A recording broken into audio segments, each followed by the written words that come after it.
On March 18th, the people of Chicago participated in a day-long anti-war protest against the war in Iraq, and we called it the Festival of Rights. It represented the coming together of over 110 endorsing groups, and it was the largest coalition of anti-war groups since the Vietnam War.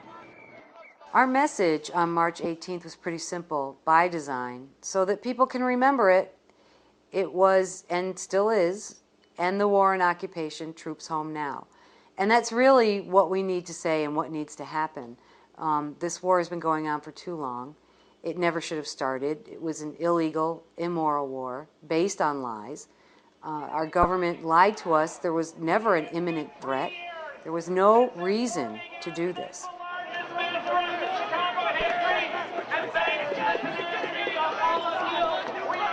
It was powerful. The contingent I was in, which came from Humboldt Park, from Union Park, was part of the Freedom March. We're about 40 or 50 young people.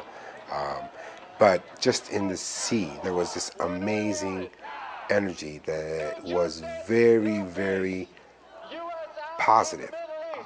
The march was lively. There were people chanting. There were people from different communities.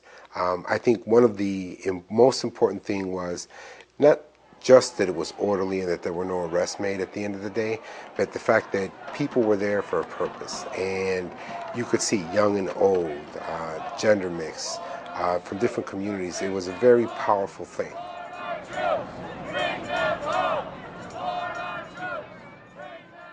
The day started at Union Park.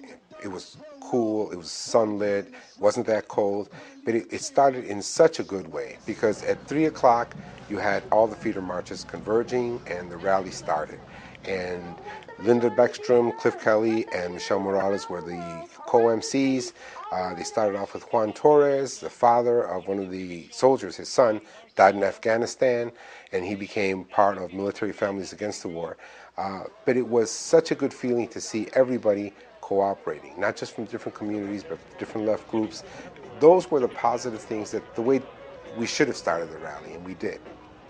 When the rally at Union Park ended, we encouraged people to make their way to the staging area at Michigan Avenue, and we had buses provided for people that needed them, and we also encouraged people to take the L and other public transportation and make their way over.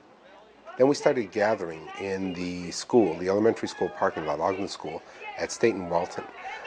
Once there was a short rally where we had Standish Willis from the Black Lawyers, Alderman Rick Munoz, as well as Andy Thayer, who served as MC for the stage there.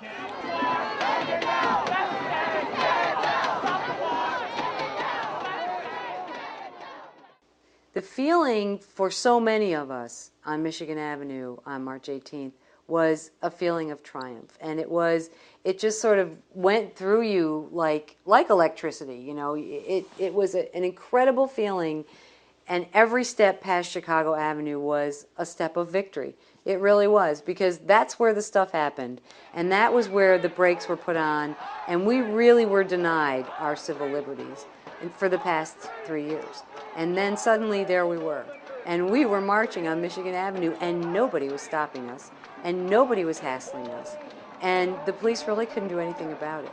And you could see, as we curved onto Wacker, you could see just how huge that crowd was, because you could see how far it stretched in front of us, and you turned around, you could see how far it stretched behind us, which is why those of us who were involved in organizing it believe that easily there were 10,000, if not more. It just had to be. The estimate of 7,000 is just too low. And it was just really exciting. I mean, people were just having a great time, and the police were there, but they really sort of faded into the background after a while. We even had floats. Can you imagine an anti-war march with floats? This is what democracy looks like. This is what democracy looks like. Tell me what democracy looks like. This is what democracy. Okay, this float was designed by organizers from the World Can't Wait, Drive Out the Bush regime. Cheney's sitting on top of the oil barrel, pulling the puppet strings, which of course are attached to George Bush. I think it's really exciting. You know, it's all kind of, everybody gets herded between the rows of the cops and the horses that are sort of keeping us in. This is great. It's a really fun way to show our resistance. I mean, this is a very serious issue. All the stuff that Bush stands for upsets us greatly. But, you know, we can have a little fun too. I mean, I'm also one of the main coordinators of the arts movement within The World Can't Wait. So I fully believe that the arts are a way to motivate people and get people to understand serious issues, but, you know, in a way that kind of gets to you as a human. People are going to laugh.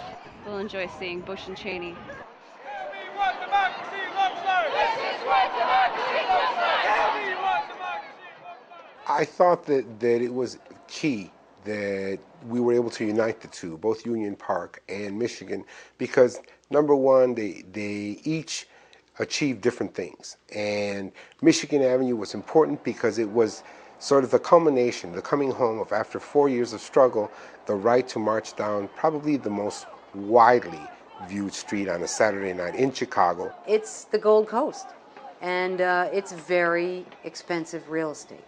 And people pay attention to what happens on that street just for that reason.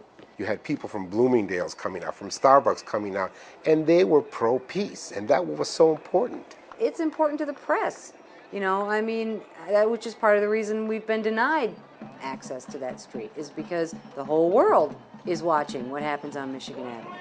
And, you know, that's why we want to be there. We want the world to see what we're doing and to see what we're saying. What do we want? Now! What do we want? Well, I think that it's important not to speak in generalities when we talk about why we're against the war. For my community, it's important because the number of Latinos and Puerto Ricans who have died, the number of young Latinos and Puerto Ricans who are recruited into JROTC across the city. 98% of them are Black and Latino of JROTC cadets. But the fully human face of the cost of the war can't be measured in dollars and cents. It has to be measured in the impact in the development of this country's economy, the destruction of the economy of Iraq, and the people. And I believe that this coalition, the March 18th coalition, made a significant stride in saying not only to the rest of the United States, but the rest of the world, that there are people here who oppose this war. Tell me what democracy looks like. This is what democracy looks like.